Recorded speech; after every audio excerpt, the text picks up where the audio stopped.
السلام عليكم ورحمة الله وبركاته. الحمد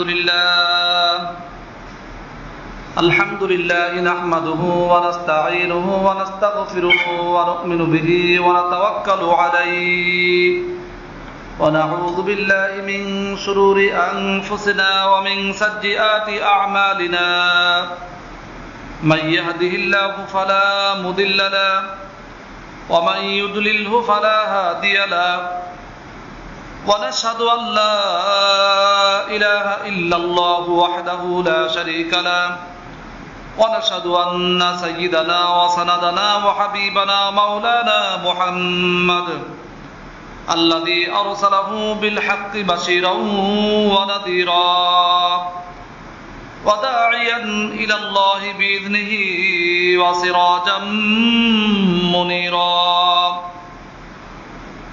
أما بعد فقد قال الله تبارك وتعالى في كلامه المجيد والفرقان الحميد. أعوذ بالله من الشيطان الرجيم. يا أيها الذين آمنوا اذكروا الله ذكرا كثيرا وسبحوه بكرة وأصيلا والذي يصلي عليكم وملائكته ليخرجكم من الظلمات إلى النور وكان بالمؤمنين رحيما. صدق الله المولانا العظيم وصدق رسوله النبي الكريم ونحن على ذلك لمن الشاهدين والشاكرين والحمد لله رب العالمين. درود شريف پڑھی. اللهم صل على محمد وعلى آل محمد كما صليت على إبراهيم وعلى آل إبراهيم إنك حميد مجيد.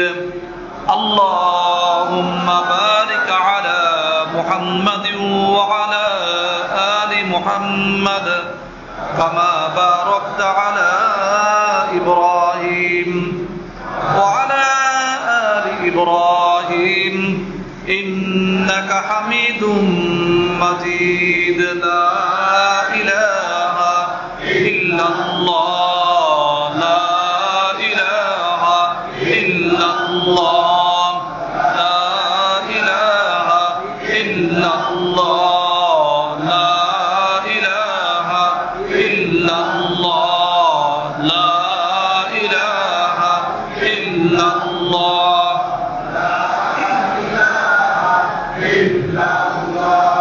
لا إله إلا الله محمد رسول الله صلى الله عليه وسلم.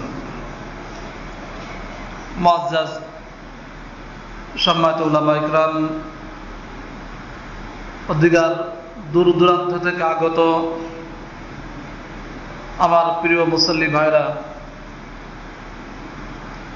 আল্লাহ পাক রব্বুল আলামিনের দরবারে অন্তরের অন্তরস্থল থেকে শুকরিয়া জ্ঞাপন করি, যেই রব্বুল আলামিন আমাদেরকে পছন্দ করে, অত্যন্ত দয়া করে, মায়া করে এই মহামারী করোনা ভাইরাসের মধ্যেও আল্লাহ পাক সুস্থ রেখে পবিত্র জুমার সালাত আদায়ের লক্ষ্যে বাইতুন নূর এসি মসজিদে সমবেত হওয়ার তৌফিক ইনায়েত করেছেন। এজন্য সেই রব্বুল আলামিনের দরবারে সকলেই বলি আলহামদুলিল্লাহ।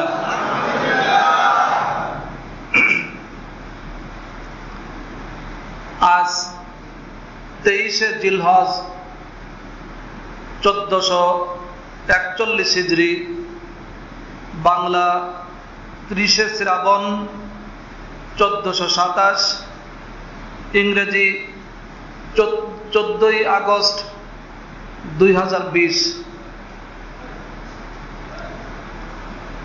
মহামারী করোনা ভাইরাসের আঘাতে সারা পৃথিবী বিপর্যস্ত, পৃথিবীর শৃঙ্খলা লণ্ডভণ্ড, বিশেষত ক্ষমতাধর বড় বড় রাষ্ট্রগুলোর অবস্থা আরো করুণ। মহামারী করোনা ভাইরাসে অদ্য 14ই আগস্ট পর্যন্ত সারা পৃথিবীতে মোট আক্রান্ত হয়েছে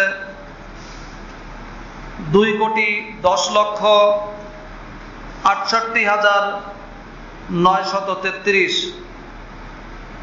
মোট এই পর্যন্ত মোট মৃতের সংখ্যা দাঁড়িয়েছে 7,57,446। এর মধ্যে সর্বাধিক আক্রান্ত এবং মৃত্যু হয়েছে আমেরিকায়। আমেরিকায় এ পর্যন্ত মোট আক্রান্ত হয়েছে 54,15,666। আমেরিকায় মোট মৃত্যু হয়েছে 1,70,415। দ্বিতীয় অবস্থানে রয়েছে ব্রাজিল, মোট আক্রান্ত হয়েছে 32,29,621। মোট মৃত্যু হয়েছে 1,05,564।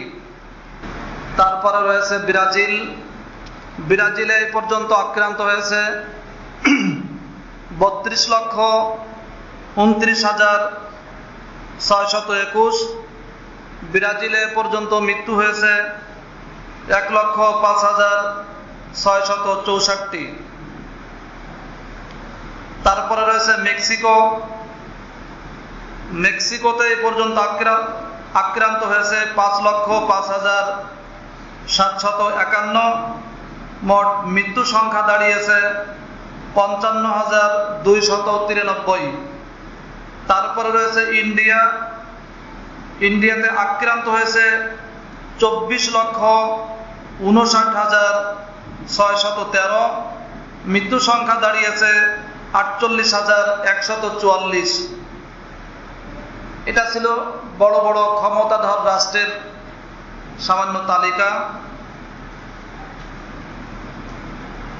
বাংলাদেশে পর্যন্ত আক্রান্ত হয়েছে মোট 2,69,115। বাংলাদেশে এ পর্যন্ত মৃত্যু হয়েছে 3,557। মুসলিম রাষ্ট্রের মধ্যে উল্লেখযোগ্য একটা রাষ্ট্র হলো সৌদি আরব। সৌদি আরবে এ পর্যন্ত আক্রান্ত হয়েছে 2,94,519। মৃত্যু হয়েছে 3,303। সার্বিক বিবেচনায় বলা যেতে পারে আল্লাহ পাক রব্বুল আলামিন মুসলিম দেশগুলোকে এই মহামারী করোনা ভাইরাস থেকে হেফাজত করিয়াছেন। মুসলমান রাষ্ট্রে যে সামান্য অল্প কিছু সংখ্যক মানুষের মৃত্যু হয়েছে, এগুলো খুব বড় কোনো বিষয় নয়, বরং এই 2-3 হাজার করে মানুষ মারা গেছে এক একটা রাষ্ট্রে, মুসলমান রাষ্ট্রে, এটা আমি মনে করি একেবারেই সামান্য। কারণ বাংলাদেশে এই পর্যন্ত মোট 3,500 মানুষ মারা গেছে এই 6 মাসে। এই 6 মাসে বাংলাদেশে অ্যাক্সিডেন্ট করে মারা গেছে এর থেকে আরো কয়েক গুণ বেশি। অতএব এই করোনা ভাইরাসে সার্বিক বিবেচনায় বলা যায় আল্লাহ পাক রব্বুল আলামিন মুসলিম রাষ্ট্রগুলোকে হেফাজত করেছেন। আর আল্লাহ পাক যদি কাউকে হেফাজত করেন তাহলে কেউ তাকে ক্ষতি করতে পারে না, কেউ তাকে ধ্বংস করতে পারে না। আর আল্লাহ পাক যাকে হেফাজতে না নেন, আল্লাহ পাক যাকে ধ্বংস করে দেন, পৃথিবীর কেউ তাকে বাঁচাতেও পারে না। আল্লাহ পাক যাকে সুখ শান্তি দেন, সে গরিব হলেও আল্লাহ পাক তার দিলের মধ্যে সুখ শান্তি দিয়ে দেন, সে সুখে শান্তিতে জীবন যাপন করতে পারে। আর আল্লাহ পাক যাকে সুখ শান্তি না দেন, সে অঢেল সম্পদের মালিক হওয়া সত্ত্বেও, হাজারো কোটি টাকার মালিক হওয়া সত্ত্বেও, শত শত বাড়ি গাড়ির মালিক হওয়া সত্ত্বেও সে শান্তিতে জীবন যাপন করতে পারে না। এই জন্য শান্তি দাতা হলেন কে? আল্লাহ। সমস্ত কিছুর মালিককে আল্লাহ। বিপদ দাতাকে বলেন আল্লাহ, বিপদ থেকে রক্ষাকারীকে বলেন আল্লাহ।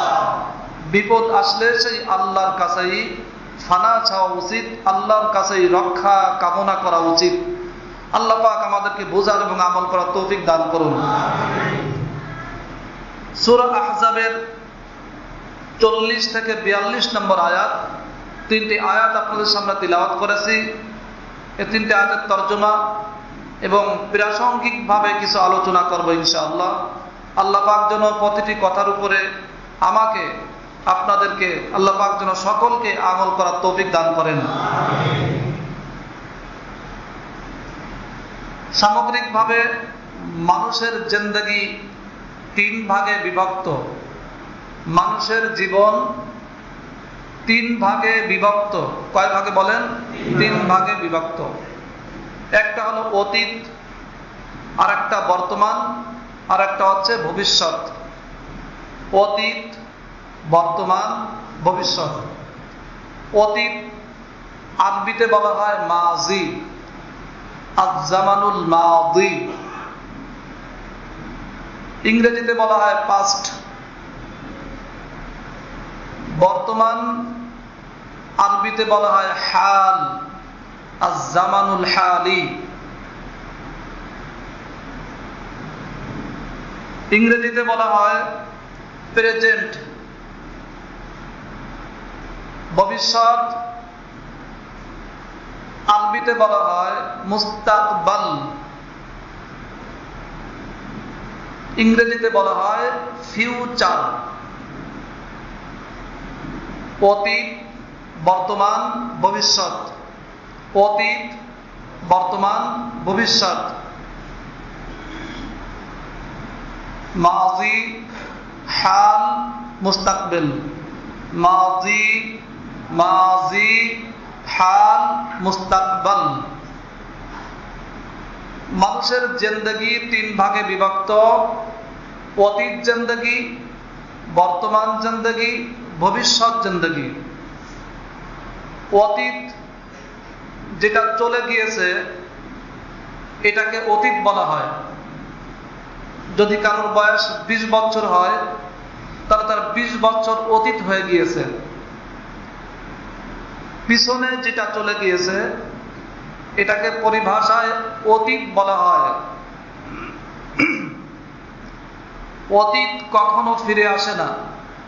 মানুষের যেই জিন্দেগি পার হয়ে গিয়েছে এই জিন্দেগি আর কখনো ফিরে আসবে না, কোনোভাবেই সম্ভব না। অতীতে যে গুনাহ হয়েছে অথবা অতীতে যে নেক হয়েছে,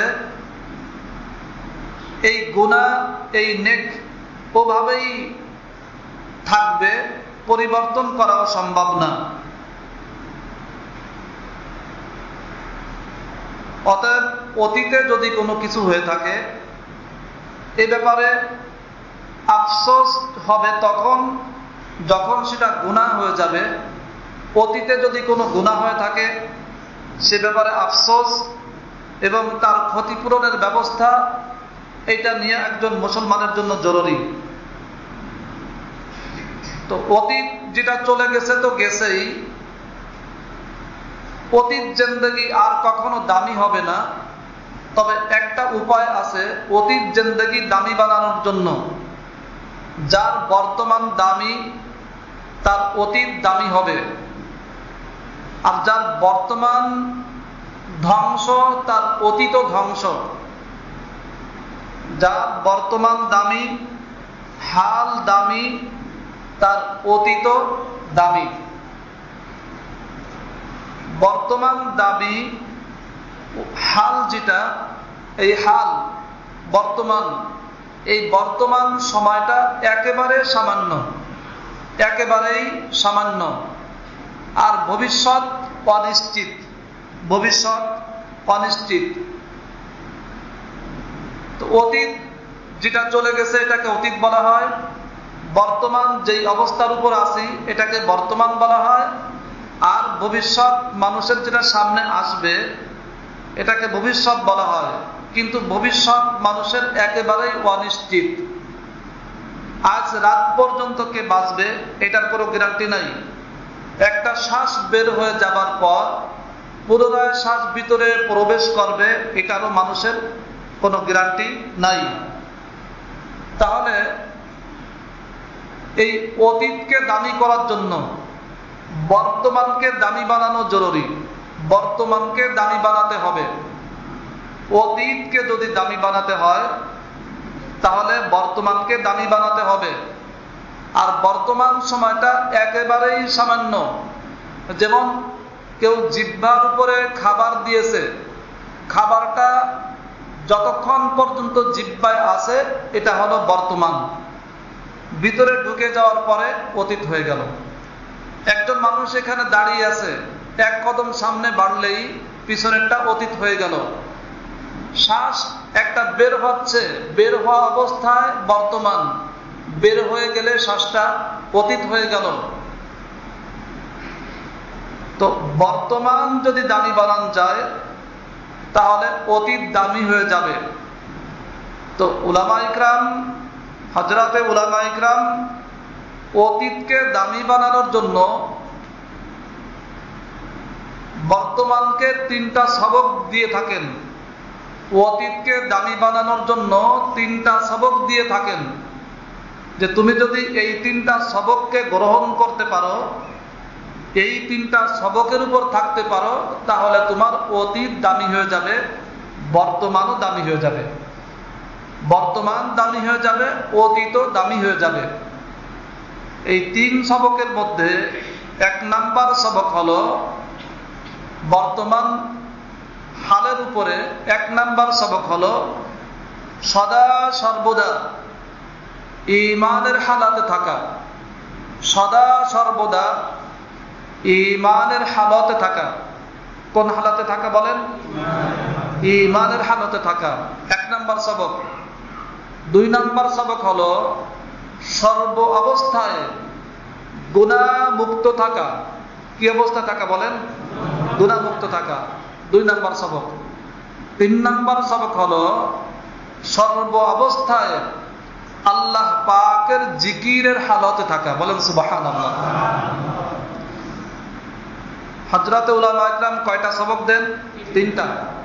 1 নাম্বার সর্ব অবস্থায় ঈমানের হালতে থাকা। 2 নাম্বার সর্ব অবস্থায় গুনাহ মুক্ত থাকা। 3 নাম্বার সর্ব অবস্থায় জিকিরের হালতে থাকা। বলবেন হুজুর এই 3টা কাজ সর্ব অবস্থায় কিভাবে সম্ভব? সর্ব অবস্থায় ঈমানের হালতে থাকা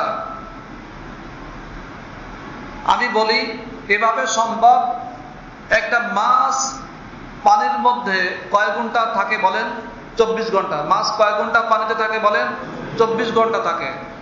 যদি এই মাছটাকে উপরে এনে রৌদ্রের মধ্যে 1 ঘন্টা 2 ঘন্টা ফেলে রাখা হয়, মাছটা থাকবে না, জীবিত থাকবে না মরে যাবে?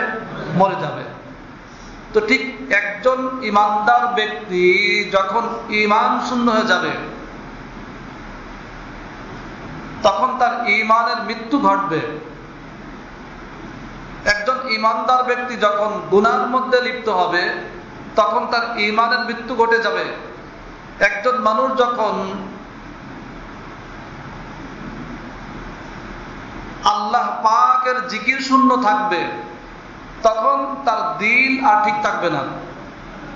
এই জন্য উলামা ইকরাম বলেন সর্ব অবস্থায় ঈমানের হালতে থাকা, সর্ব অবস্থায় গুনাহ মুক্ত থাকা, সর্ব অবস্থায় জিকিরের হালতে থাকা। ঈমানের হালতে এটা তো ফরজ। সর্ব অবস্থায় ঈমানের হালতে থাকা প্রত্যেকটা মানুষের উপরে কি বলেন? ফরজ।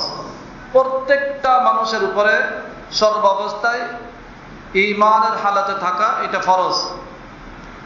2 নাম্বার হলো কি? সর্ব অবস্থায় গুনাহ মুক্ত থাকা।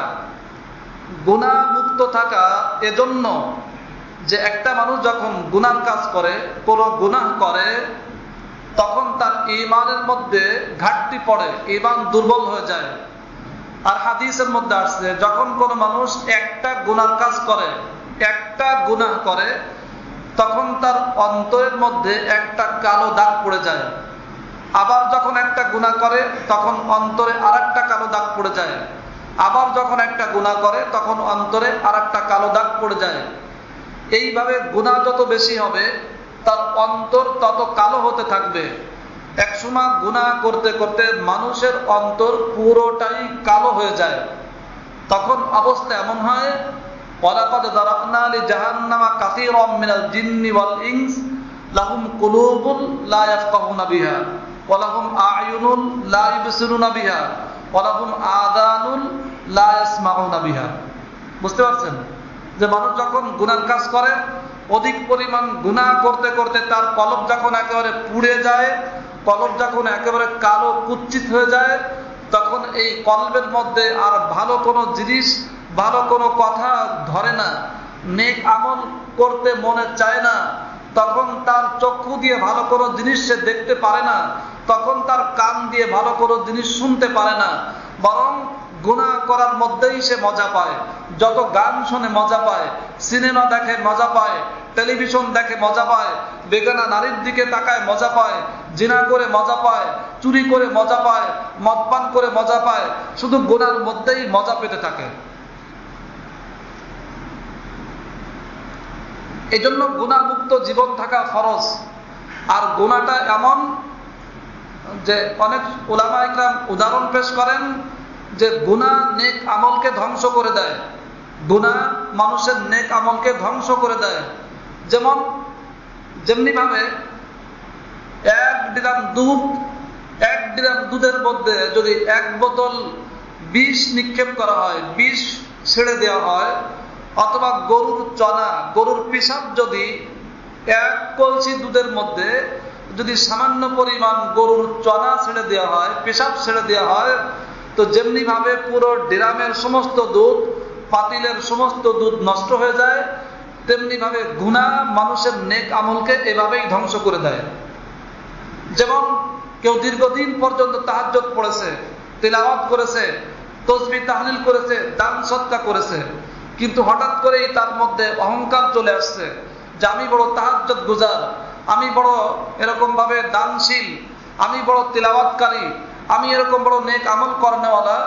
এইভাবে যখন তার মধ্যে একটা অহংকার চলে আসবে, তার মধ্যে যখন হিংসা চলে আসবে, নিজেকে বড় মনে করবে আর অপর ব্যক্তিকে যখন ছোট মনে করবে, তো আল্লাহ রাসূল বলেন ইন্নাল হাসাদ ইয়াকুলুল হাসানাত কামা তাকুলুন নারুল হাতাব, যে নিশ্চয়ই মানুষের এরকম ভাবে হিংসা, অহংকার, তাকাব্বুর এইভাবেই নেক আমলকে খেয়ে ফেলে, এভাবেই নেক আমলকে ধ্বংস করে দেয়। যেমনি ভাবে আগুন লাকড়িকে ধ্বংস করে দেয়।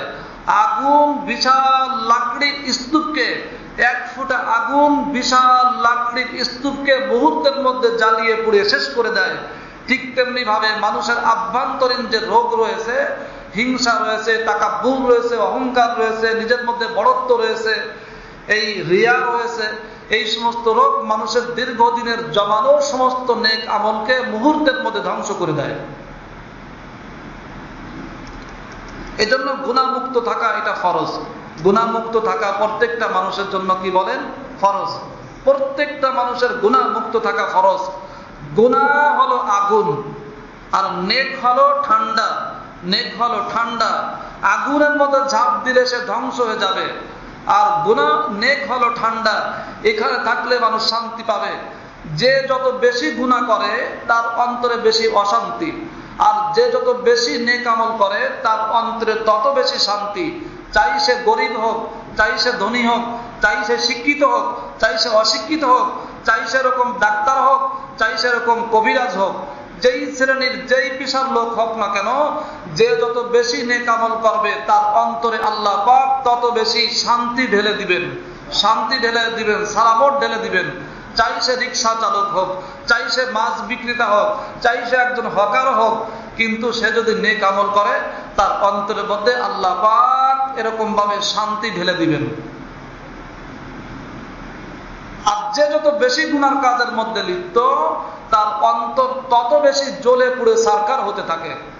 এই জন্য নেক আমল করা জরুরি। আল্লাহ পাক রব্বুল আলামিন এজন্য বলেছেন ইন্নাল্লাযীনা আমানু ওয়া আমিলুস সালিহাত কানাত লাহুম জান্নাতুল ফিরদাউসি নুজুলা। অপর আয়াতের মধ্যে বলেন মান আমিলা সালিহাম মিন যাকারিন আও উনসা ফালানুহইয়ান্নাহু হায়াতান তাইয়্যিবা। যে যত বেশি নেক আমল করবে ফালানুহইয়ান্নাহু হায়াতান তাইয়্যিবা। অধিকাংশ উলামা ইকরাম আপনারা বুঝতেছেন আল্লাহ কি বলতেছেন, ফালানুহইয়ান্নাহু, আমি তাকে জীবন দিব। কেমন জীবন?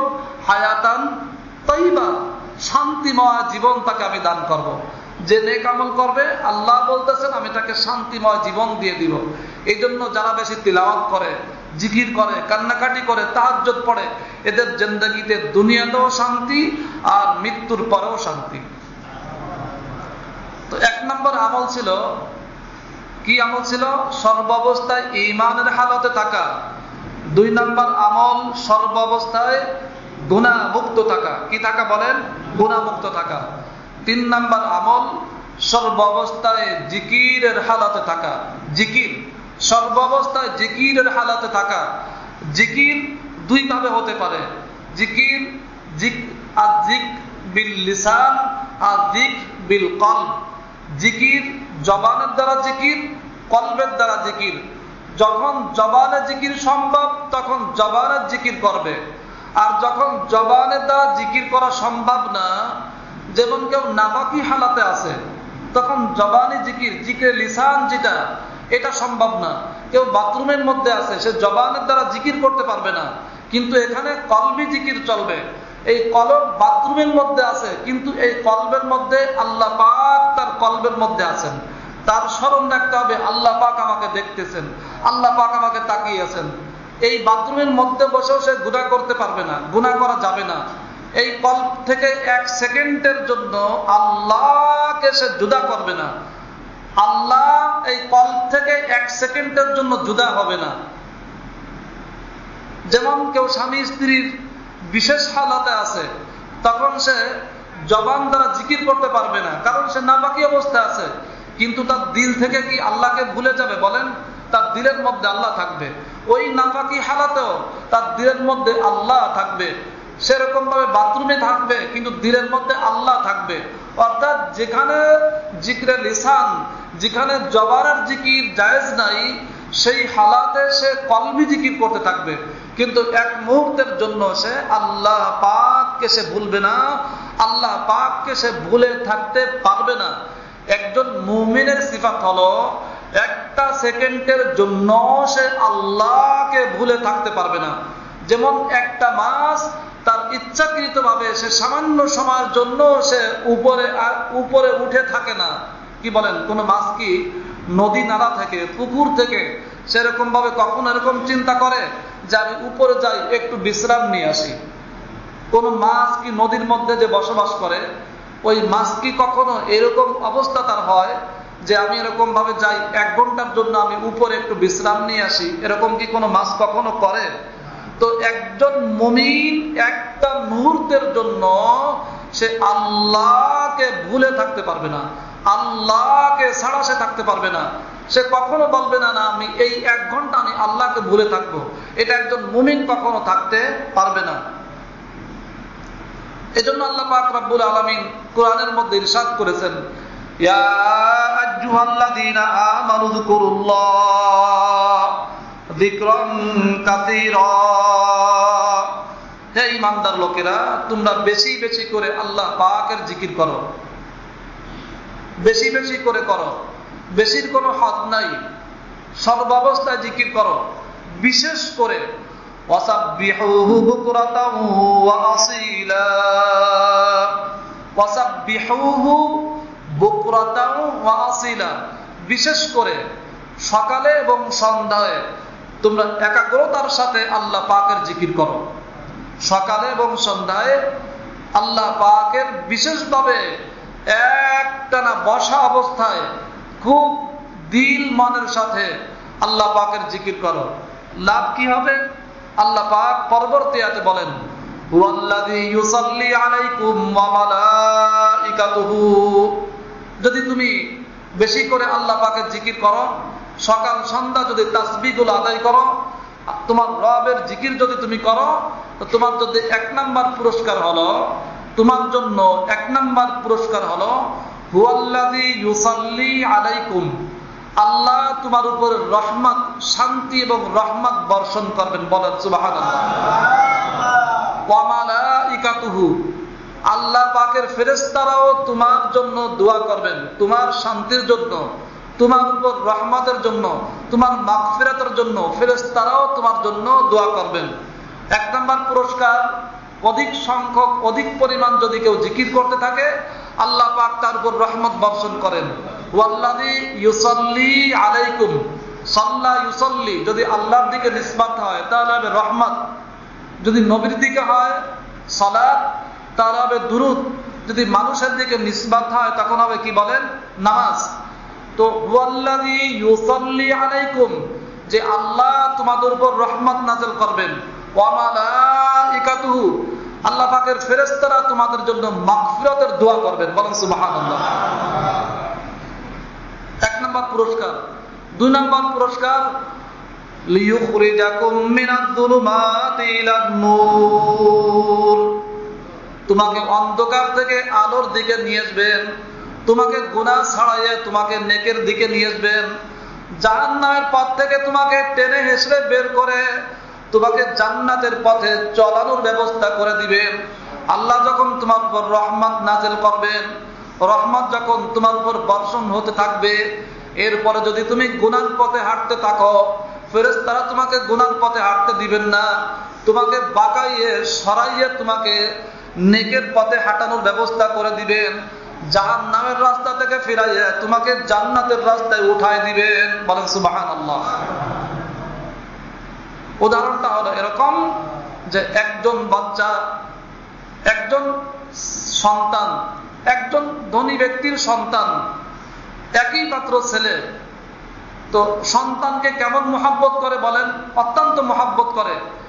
এখন এই সন্তান যদি, সন্তান বাবার অর্থ আছে, শিল্পপতি বাবা, ধনী বাবা, মানও অনেক বড়, এই সন্তান যা চায় সব কিছু দেয়, এমন কোন জিনিস তাকে বাদ নাই যে চাইলে বাবা দিতে দেরি করে।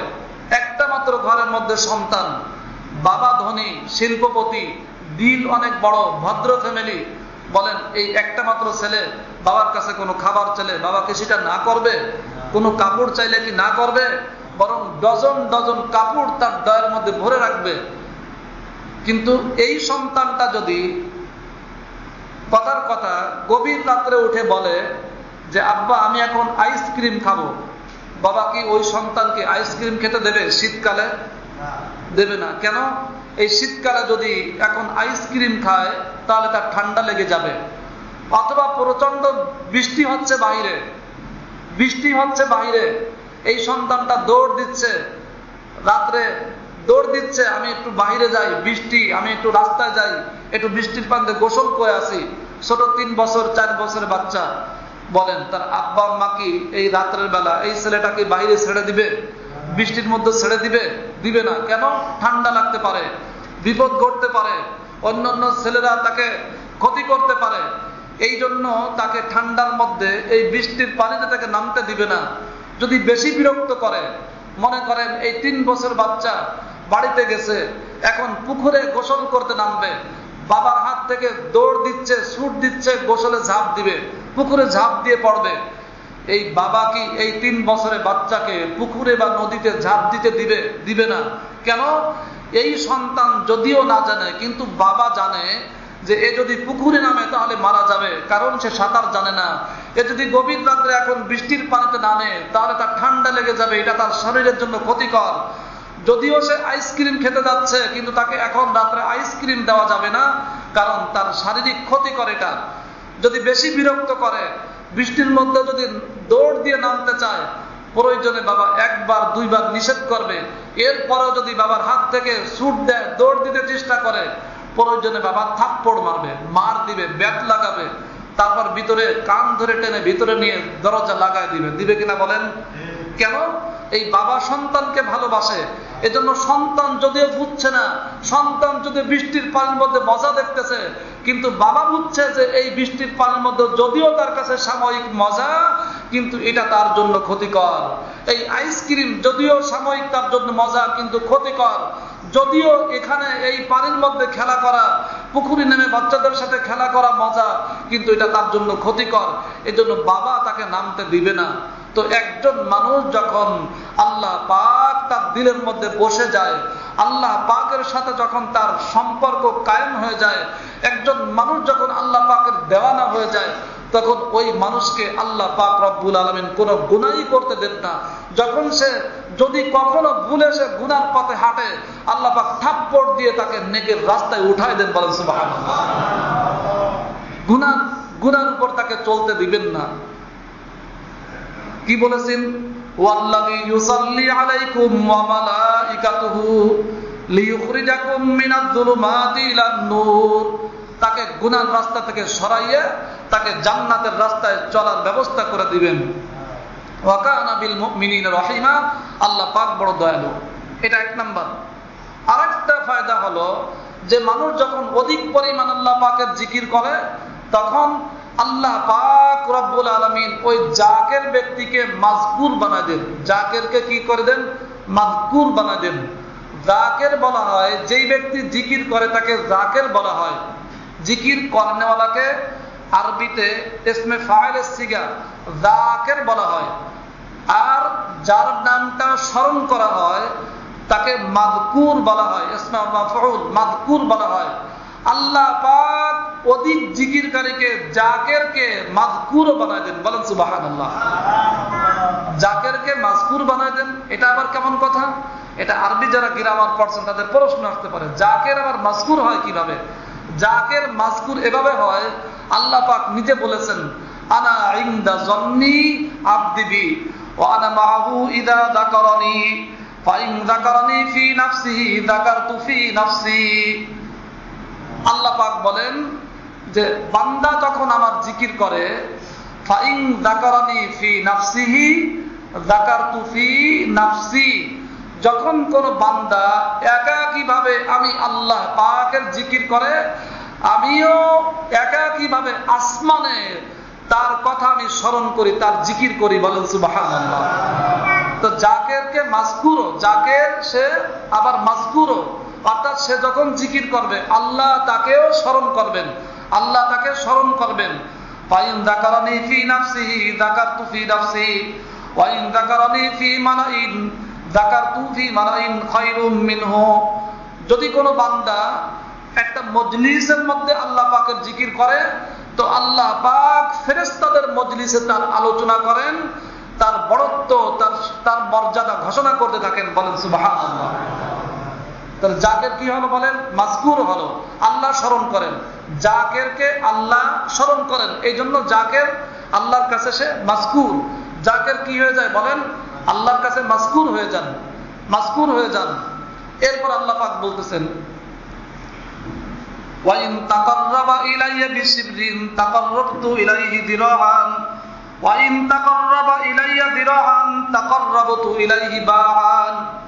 যখন কোন ব্যক্তি আমি আল্লাহকে পাওয়ার জন্য রওনা দেয়, যখন কোন ব্যক্তি তার গুনাহকে সে বর্জন করে, সে যদি বলে আমি আল্লাহর দিকে যাব, আমি আল্লাহর দিকে যাব, আমি জান্নাতের পথে চলব, এইভাবে যখন তার গুনাহ বর্জন করে যখন আমার দিকে সে রওনা হয়, আল্লাহ বলেন সে যখন এক বিগত পরিমাণ রওনা হয়, আমি তাকে গ্রহণ করার জন্য, আমি তাকে কাছে টানার জন্য আমি তার দিকে এক হাত অগ্রসর হয়ে যাই। ওয়া ইন তাকাররাবা ইলাইয়া দিরাআন তাকাররাবতু ইলাইহি বাআন। আর কোন ব্যক্তি যদি আল্লাহকে পাওয়ার জন্য এক হাত অগ্রসর হন, আল্লাহ বলেন আমি তাকে গ্রহণ করার জন্য দুই হাত সামনে এগিয়ে যাই। ওয়া ইন তাকাররাবা ইলাইহি দিরাআন তাকাররাবতু ইলাইহি বাআন ওয়া ইন আতানি ইয়ামশি আতাইতুহু হারবালাতান। যদি কোনো ব্যক্তি আমি আল্লাহকে পাওয়ার জন্য, জান্নাতকে পাওয়ার জন্য যদি হেঁটে হেঁটে আমার দিকে রওনা দেন, আমি আল্লাহ দৌড়ে গিয়ে তাকে আমি কোলে তুলে নেই, বলেন সুবহানাল্লাহ। বুখারী শরীফের হাদিস, হাদিস নাম্বার ৭৪০৫, ৭৫০৫, ৭৫37।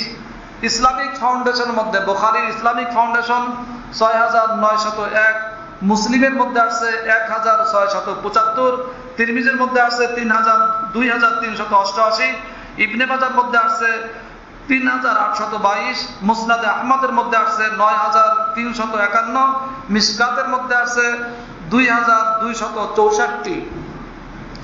তো বান্দা যখন আল্লাহকে পাওয়ার জন্য যখন জিকির আরম্ভ করে, এখানে বান্দার বিশেষ বৈশিষ্ট্য হলো যে বান্দা, খাস বান্দা যারা, তারা একটা মুহূর্তের জন্য আল্লাহকে ভুলবে না, একটা সেকেন্ডের জন্য আল্লাহকে ভুলবে না। এটা হলো খাস বান্দাদের বৈশিষ্ট্য। আমি অনেক সময় উদাহরণ পেশ করি, যেমন কম্পাস। আপনারা দেখছেন কম্পাস, দেখছেন কম্পাসের উত্তর মাথায় একটু মোটা থাকে, ওটা দেখবেন সবসময় কাঁপতে থাকে, ওটার মধ্যে একটু পারদ থাকে, পারদ। ওই পারদের সম্পর্কটা কোথায় বলেন? উত্তর মেরুর সাথে। কোথায় বলেন? উত্তর মেরুর সাথে। এজন্য আপনি দেখবেন যে কম্পাসটা যখন আপনি ঘোরাবেন, ও ঘুরে আবার উত্তর মেরুর দিকে, উত্তর দিকে চলে যাবে। আপনি ঘুরে পশ্চিম দিকে আনবেন, দক্ষিণ দিকে নেবেন, ও ঘুরে আবার উত্তর দিকে এইভাবে দাঁড়াবে। যতক্ষণ পর্যন্ত উত্তর দিকে না যাবে ততক্ষণ পর্যন্ত এভাবে কাঁপতে থাকবে, ও স্থির থাকবে না, ও কাঁপতে থাকবে, কাঁপতে থাকবে। যতক্ষণ পর্যন্ত সেই উত্তর মেরুর সাথে এই পারদের কানেকশন না হবে ততক্ষণ পর্যন্ত স্থির থাকবে না, ও কাঁপতে থাকবে। ঠিক একজন মুমিন বান্দার অবস্থা হলো, বৈশিষ্ট্য হলো, তার এই দিলের সম্পর্ক ২৪ ঘন্টা আল্লাহর সাথে লাগানো থাকবে, বলেন সুবহানাল্লাহ।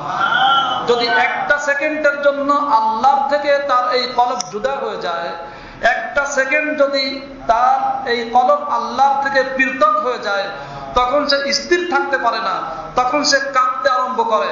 যখন মুমিন বান্দা কোনো গুনার মধ্যে চলে যায়, কোনো মুমিন ব্যক্তিকে কোনো গুনার মধ্যে বাধ্য করা হয়, যেমন কেউ এরকম ভাবে কোনো আত্মীয়র বাড়ি গিয়েছে, কোনো বিবাহের অনুষ্ঠানে তাকে উপভোগ করতে হবে, সে ওখানে যে ধরা পড়ে গেছে, বসে গেছে, অথবা কোনো গুনার অনুষ্ঠানে তাকে কেউ জোর করে টেনে নিয়ে গিয়েছে, তখন সে ওই গুনার অনুষ্ঠানে সে বসতে পারে না। যদিও সাময়িক তাকে টেনে টুনে বসায়, কিন্তু তার অন্তরে কম্পন শুরু হয়ে যায়, সে কাঁপতে থাকে, ভয়ে, আল্লাহর ভয়ে কাঁপতে থাকে, আল্লাহ কখন এই গুনাহ থেকে আমি বের হয়ে যাব।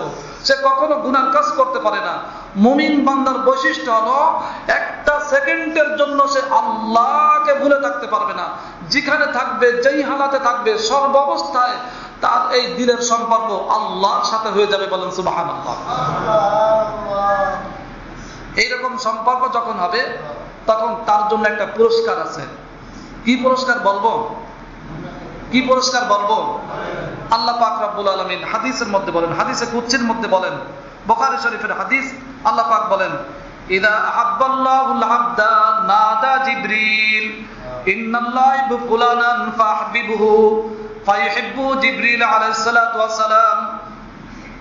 যখন আল্লাহ পাক যখন এইরকম বান্দাদেরকে আল্লাহ পাক ভালোবাসেন, যাদের দিল সবসময় আল্লাহর সাথে লটকানো থাকে, একটা সেকেন্ডের জন্য আল্লাহর থেকে জুদা হয় না, বিবির সাথে গল্প করে কিন্তু দিলের সম্পর্ক আল্লাহর সাথে, ভালো ভালো খানা খায় কিন্তু দিলের সম্পর্ক আল্লাহর সাথে, কোন অনুষ্ঠানে গেছে কিন্তু দিলের সম্পর্ক আল্লাহর সাথে, ভালো করে একটা বাড়ি দেখছে, প্রাসাদ দেখেছে, সে দিলের সম্পর্ক আল্লাহর সাথে এভাবে যে এর থেকে অনেক সুন্দর বাড়ি আল্লাহ আমার জন্য জান্নাতে তৈরি করে রেখেছেন। একটা সুন্দরী নারী তার সামনে পড়েছে, তো তার দিলের মধ্যে এইরকম অবস্থা তৈরি হয়েছে যে তোমার থেকে কোটি গুণ সুন্দরী নারী আল্লাহ আমার জন্য জান্নাতে তৈরি করে রেখেছেন, আমি তোমার দিকে আমি তাকাবো না, তোমার এই বাড়ির উপর আমার কোনো খায়েশাত আমি নেব না, তোমার এই বাড়ির প্রতি আমি কোনো লোভ আমি নেব না, কারণ তোমার এই বাড়ির থেকে হাজার কোটি গুণ সুন্দর বাড়ি, সুন্দর বালাখানা আল্লাহ পাক জান্নাতে আমার জন্য তৈরি করে রেখেছেন, বলেন সুবহানাল্লাহ। এইরকম হালত যখন মানুষের মধ্যে তৈরি হয়ে যায়, তখন ওই মানুষকে আল্লাহ পাক তার খাস বান্দাদের অন্তর্ভুক্ত করে নেন, আল্লাহ পাক জান্নাতীদের অন্তর্ভুক্ত করে নেন, আল্লাহ পাক আরশে আজিমের নিচে তাকে অন্তর্ভুক্ত করে নেন, আরশে ছায়ার নিচে তাকে অন্তর্ভুক্ত করে নেন। এরপর আল্লাহ পাক জিবরিলকে বলেন, জিবরিল ইন্নাল্লাহা ইউহিব্বু ফুলানান ফাহবিবহু, আমি অমুক ব্যক্তিকে ভালোবাসি, আমি অমুক ব্যক্তিকে ভালোবাসি। কেন ভালোবাসি? দেখো জিবরিল, সে একটা মুহূর্তের জন্য আমি আল্লাহকে ছাড়া থাকতে পারে না। সে যেই হালাতে থাকে না কেন, তার সুন্দরী বিবির সামনে আসছে, কিন্তু বিবিকে হাত দিয়ে স্পর্শ করছে, মুখে সে বিবিকে স্পর্শ করছে, কিন্তু তার দিলের মধ্যে আমি আল্লাহ আছি। সে একটা মুহূর্তের জন্য আমি আল্লাহকে ভুলি নাই। জিবরিল, তুমি ওই বান্দাকে শোনায় দাও যে আমি ওই বান্দাকে ভালোবাসি। বলেন সুবহানাল্লাহ। ইন্নাল্লাহু ফুলানান ফাহবিবহু, জিবরিল তুমি সাক্ষী থাকো আমি ওই বান্দাকে ভালোবাসি। ফাইনাদি জিবরিল আলাইহিস সালাতু ওয়াস সালাম ফিস সামা, ফাইনাদি ফায়ুহিব্বু জিবরিল আলাইহিস সালাতু ওয়াস সালাম ওয়াইনাদি জিবরিল আলাইহিস সালাতু ওয়াস সালাম ফিস সামা। এরপর জিবরিল আলাইহিস সালাতু ওয়াস সালাম আসমানবাসীকে ডেকে বলেন, হে আসমানবাসী, তোমরা কি শুনছো অমুকের পুত্র অমুককে আল্লাহ পাক ভালোবাসেন, আমি জিবরিলও তাকে ভালোবাসি। হে আসমানবাসী, ফাহিব্বুহু, তোমরাও তাকে ভালোবাসো। তখন ফায়ুহিব্বুহু, তখন আসমানবাসী, আসমানের সমস্ত ফেরেশতা ওই ব্যক্তিকে ভালোবাসতে থাকেন। বলেন সুবহানাল্লাহ। সুম্মা ইউযাউ লাহুল কুবুলু ফিল আরদি, অতঃপর জিবরাইল আলাইহিস সালাম জমিনবাসীকে ডাক দিয়ে বলেন, ও জমিনবাসী, ও দুনিয়ার মানুষেরা, অমুক ব্যক্তিকে আল্লাহ পাক ভালোবাসেন, অমুক ব্যক্তিকে আমি ভালোবাসি, অমুক ব্যক্তিকে সমস্ত আসমানবাসী ভালোবাসে, সমস্ত আসমানের ফেরেশতারা তাকে ভালোবাসে। হে জমিনবাসী, তোমরাও তাকে ভালোবাসো। সুম্মা ইউযাউ লাহুল কুবুলু ফিল আরদি, তখন জমিনবাসীকে বলে, জমিনবাসী তোমরাও ভালোবাসো। পুরো জমিনবাসী তাকে ভালোবাসতে থাকে। বলেন সুবহানাল্লাহ। জমিনবাসী তাকে ভালোবাসতে থাকে। আসমানবাসী ভালোবাসে, আল্লাহ ভালোবাসেন, জিবরিল ভালোবাসেন, আসমানের সমস্ত ফেরেশতারা ভালোবাসেন, জমিনবাসীও তাকে কি করেন বলেন, ভালোবাসেন। এরপরে জমিনবাসী এমন ভাবে ভালোবাসেন যে তার নাম কিয়ামত পর্যন্ত মানুষ স্মরণ করবে তো কাঁদবে। আচ্ছা বলেন, হাফিজি হুজুরকে মানুষ যেভাবে ভালোবাসছে, হাফিজি হুজুরকে যেভাবে মানুষ ভালোবাসে, শামসুল হক ফরিদপুরীকে যেভাবে ভালোবাসে, ফজল করিম ইসহাক রহমাতুল্লাহকে যেভাবে মানুষ ভালোবাসে, আশরাফ আলী থানভী রাহমাতুল্লাহ আলাইহি, ইলিয়াস কান্দলভী রাহমাতুল্লাহ আলাইহি, রশিদ আহমদ গাঙ্গুই রাহমাতুল্লাহ আলাইহি, হুসাইন আহমদ মাদানী রাহমাতুল্লাহ আলাইহি, এরপরে বলেন, এরপরে ইমাম আবু হানিফা রাহমাতুল্লাহ আলাইহি, ইমাম মুহাম্মদ, ইমাম বুখারী, ইমাম মুসলিম, ইমাম তিরমিজি, ইমাম মালিক, এরপর ইমাম শাফি, ইমাম আহমদ ইবনে হাম্বল, ইমাম, এইভাবে আমাদের বড়দেরকে যেইভাবে মানুষ ভালোবাসে, যেইভাবে তাদের নাম শুনলে মানুষ রাহমাতুল্লাহি আলাইহি বলে, এইভাবে কি সারা পৃথিবীর কোন প্রেসিডেন্ট, কোন বাদশাকে মানুষ এইভাবে স্মরণ করে বলেন? হাফিজি হুজুরের নাম শুনে মানুষ গালি দেয়, এমন কেউ বাংলাদেশে আছে? শামসুল হক ফরিদপুরের নাম শুনে, শাইখুল হাদিস আল্লামা আজিজুল হক সাহেব রাহমাতুল্লাহর নাম শুনে, এরপরে হযরত মাওলানা ফজল করিম সাহেব রাহমাতুল্লাহর নাম শুনে, ইলিয়াস কান্দলভীর নাম শুনে, শাইখুল হাদিস জাকারিয়া সাহেব রাহমাতুল্লাহর নাম শুনে কোন মানুষ পৃথিবীর গালি দেয়, এমন কেউ পৃথিবীতে আছে? নাই। তাদের নামটা মানুষ নিজের দোয়ার সাথে শামিল করে দেন। আল্লাহ তুমি শামসুল হক ফরিদপুরীকে মাফ করে দাও, আল্লাহ হাফিজকে তুমি মাফ করে দাও, আল্লাহ ইলিয়াস কান্দলভীকে মাফ করে দাও, শাইখুল হাদিস জাকারিয়াকে মাফ করে দাও, ফজল করিমকে মাফ করে দাও। আচ্ছা বলেন, ফজল করিম আমার কি হয়? আচ্ছা বলেন, হাফিজি হুজুর আমার কি হয়? শামসুল হক ফরিদপুরী আমার কি হয়? ইলিয়াস কান্দলভী আমার কি হয়? শাইখুল হাদিস জাকারিয়া সাহেব আমার কি হয়? কিছুই হয় না, কিন্তু নামটা তো তাদের আগে চলে আসে, নামটা তো নিজের নামের আগে চলে আসে। আল্লাহ তাকে তুমি মাফ করে দাও। এইভাবে আপনার আমার মতো হাজারো কোটি কোটি মানুষ এইভাবে তাদেরকে স্মরণ করে। কেন স্মরণ করে? তার আল্লাহ পাকের মাহবুব বান্দা হয়ে গিয়েছিলেন। আল্লাহ পাকের মাহবুব বান্দা হন, সারা জমিনবাসী কিয়ামত পর্যন্ত আপনাকে স্মরণ করবে। আর যদি নাফরমান হয়ে যান, গুনাহগার হন, মানুষ আপনার নাম শুনে শুনে থুতু ফেলবে, মানুষ আপনার কথা স্মরণ করে গালি দিতে থাকবে। এই জন্য আল্লাহ পাকের মাহবুব বান্দা হওয়া জরুরি। পারবো ইনশাআল্লাহ? আল্লাহ পাকের মাহবুব বান্দা হওয়া জরুরি। এই জন্য তিনটা আমল বলে দিয়েছি। এক নাম্বার, সর্ব অবস্থায় ঈমানের হালাতে থাকা। দুই নাম্বার কি? সর্ব অবস্থায় গুনাহ মুক্ত থাকা। তিন নাম্বার, সর্ব অবস্থায় আল্লাহ পাকের জিকিরের সাথে চলা। হাঁটতে চলতে আল্লাহ পাকের জিকির, হাঁটতে চলতে আল্লাহ পাকের জিকির, গাড়িতে বসে আল্লাহ পাকের জিকির, দোকানে বসে আল্লাহ পাকের জিকির, শুয়ে শুয়ে আল্লাহ পাকের জিকির, সর্ব অবস্থায় আল্লাহ পাকের জিকিরের হালাতে চলতে থাকা। আল্লাহ পাক রব্বুল আলামিন আমাদের সকলকে আমল করার তৌফিক দান করেন। আল্লাহ পাক যেন আমাদের সকলকে তার ওলি হওয়ার তৌফিক দান করেন। আল্লাহ পাক যেন তার ওলিদের সাথে আমাদের জন্য জান্নাতের ফয়সালা করে দেন। ওয়া আখির দাওয়ানা আলহামদুলিল্লাহি রাব্বিল আলামিন।